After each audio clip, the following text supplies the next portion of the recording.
This video was produced by The Top Cut. Be sure to check out thetopcut.net, your home for Pokemon TCG, tournament coverage, professional game analysis, and interviews with the best players in the world. Thanks for watching. Hey everybody, this is Puka bringing you the top 8 from the Illinois State Championship between Jason Klasinski on the left and Rob Downs on the right. And we are getting started here with Rob going first. Looks like Jason starts with just that little Pichu. So if Rob can manage to do 30 damage on this first turn, he will win the game. But we'll see if he can pull it off. He does start with Thundurus, which cannot do any immediate damage on the first turn. It does have a 1 retreat cost as well. And he puts a double colorless down, but he's going to play a level ball. If there's a Tyrogue in there, Jason's going to lose this first game immediately without drawing a card. So we're going to see, does Rob even play Tyrogue? If he does, is it in his deck? I guess we'll find out.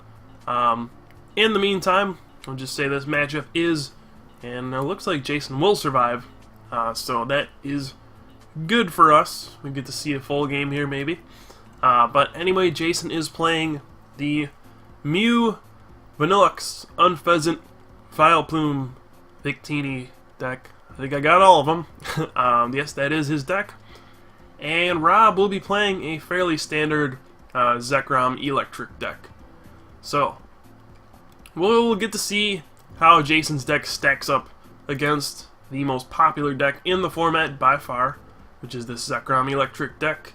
And we'll see if Vileplume indeed can live on. So, Rob's going to start off with what normally would be the best starter, Thundurus, which will allow him to charge on the first turn, get an extra energy out of his deck and attach it to Thundurus.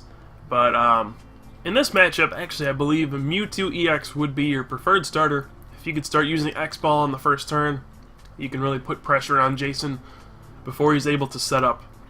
For Rob, this is going to be the name of the game. Hit Jason before he can set up, and we'll see if he can pull that off. So right now, Rob puts down a Zekrom with an Eviolite, and he will use Charge. So he'll search his deck for Lightning Energy, that cool Emerald Matrix Lightning Energy. And it'll be Jason's turn.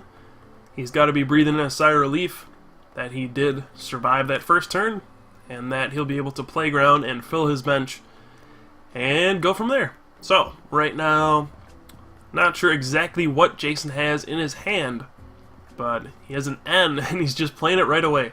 So, both players will shuffle their hands into their deck, draw a card for each prize card they have, which in this situation, since we're at the start of the game, will be 6 each. Both players will get a fresh hand of 6.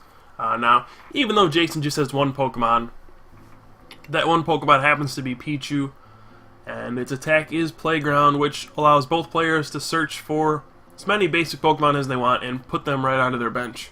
So Jason will be fine, he'll have a full bench. What's gonna be the important thing here is how quickly can Jason get all of his Pokemon set up. How quickly can he get a Vileplume out? And then how quickly can he get Mew using Sea-Off to put Vanillux and Unfezant into the Lost Zone? That's going to be the point of contention here. And then from there, it'll be how many heads can he flip? Or how many tails can he not flip, I guess is a better way to put it. Once he gets everything set up, he can establish a pretty solid lockdown on his opponent, preventing him from really doing anything as long as he can flip some heads, which is going to be the big challenge here. So right now, Jason's going to use Playground, probably search for a second Oddish. He may or may not get a Mew, probably get a Victini, and he'll go from there. The danger about getting a Mew with Playground here is going to be that Jason's main attacker, of course, is Mew, and if you run out of Mews, then you actually run out of attackers, and then you end up just losing anyway. So, for Jason, you might actually not get a Mew here, in case it gets catchered on and knocked out. If you have a Mew prized, that could be a big deal. You have to use Seoff twice to get Vanilluxe and Unfezant into your Lost Zone. So you might not want to take a risk here. He'll just take a look in his deck to see, alright, do I have any Mews prized? If I do, I'm going to just play it safe, wait till I have Vileplume out, or wait till I can use Seoff, and then I'll put the Mew into play. So this will let Rob use Playground if he wants. Looks like he actually opted not to. Maybe he just forgot that he could use Playground. I would think that he would want to get some more Tynamos out there or something. So that's kind of a strange blunder there from Rob. Maybe Jason's turn just took so long that he forgot about it. But at any rate, pretty big mistake there, not searching your deck for at least a Tynamo or something. And I guess we'll see what he decides to do. So now he just plays another level ball. He'll be able to grab either Electric or another Tynamo.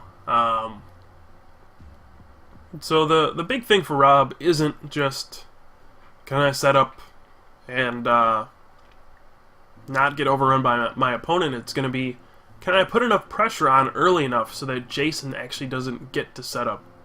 And that is going to be his main goal here. So right now we can see Lightning on Thundurus, and Rob's going to want to have a catcher here. Pichu is asleep, so it's Sweet Sleeping Face. Pokebody will prevent it from being hit by any damage. And it looks like Rob's going to Junk Arm here for another level ball. So, like I said, really puzzling why he didn't go ahead and use Pichu to Playground. Both players do get an opportunity to search their deck. So, I'm guessing Rob just forgot there. Didn't know what the card did, or he just completely forgot. So, either way, it'll be okay. It won't be the end of the world. And now we're going to have an N. Both players once again will shuffle in and draw 6. And if you're Rob, you're probably going to want to find a catcher and target down an Oddish or Victini. Either one will be good. Like I said in the previous series that Jason played, he has a lot of things that can go wrong for him. He could have Oddishes prized. He could have Vileplumes prized. He could just get all of his Oddishes knocked out before a Vileplume comes into play. He could have some Victinis prized and get all of those knocked out. He could have some Mews prized, get all those knocked out. He could have Vanilluxe prized, Unfezant prized. Prizes are actually a pretty big deal with this deck. And also he could just fall so far behind early on before he gets set up that he could put a lot of pressure on his fly flips, which will undoubtedly determine who wins the game. So right here, Rob plays another level ball. He's playing as many trainers as he can before Jason is able to get Vileplume into play. He gets another Electric. He won't be able to evolve because he just put down that Tynamo this turn. But the big thing here is, does Rob have a catcher? And let's wait and see. And if he does, what does he go for? So number one is, does Rob have a catcher? Of course, this is something really... There we go. Alright, he does. And he's going to target down that Victini. This could be a good choice just because, first of all, Victini is something that's going to have to be on Jason's bench. He needs it to be there in order to use Victory Star. The second Oddish, that doesn't need to be there. Pichu, that doesn't need to be there. The Cleffa, that doesn't need to be there. So really, he's kind of limiting Jason's choices for bench stuff. And there we go. Disaster Volt for 80. Looks like Rob Junk Arm, but he didn't use Dynamotor there, which is a strange decision. Maybe he's just saving it for something. But again, it really doesn't matter. He can just Disaster Volt and knock out pretty much everything in Jason's whole deck. 80 damage, of course, does knock out pretty much everything. But the important thing about the Mew Prime in this deck is that it can use Vanilluxe's Double Freeze, and also it can use Unfezant's Fly to really prevent your opponent from damaging you once you get everything going. So, looks like Jason does have 4 Oddishes in his deck, so he actually discards 2 with that Sage's Training. And now he's just going to use Playground again. So this is what can happen. He has a pretty slow start, and he's going to Playground again. Maybe just grab a couple of Mews here. Not sure. So what this does do, we saw that Jason, he discarded 2 Oddishes with that Sage's Training. So if one of them gets knocked out and he doesn't get a Vileplume next turn, he could potentially lose all of his Oddishes and lose the game. But I think there's a Twins in his hand, and he'll be able to do something next turn. He wouldn't do that without reason. So now Pichu does stay asleep. Rob's going to need another catcher here, which I think he might have. He does play a Collector. Oh, actually, Pichu wakes up. He forgot to flip for it. So Pichu will wake up. And now, maybe Rob doesn't need a catcher. He has that Zapdos, which can do 50 damage anywhere. Which could explain... Oh, actually, he uses Playground. I'm sorry. He actually uses Playground this time. So, my mistake. Did not play Collector. They were just resolving Pichu's Playground. And Rob gets that Zapdos, which will be able to use Random Spark, which does 50 damage to any of your opponent's Pokemon. So this is actually going to be really annoying for Jason. Because, well, all 4 of his Pokemon have less than 50 hit points. And a Random Spark will knock out anything.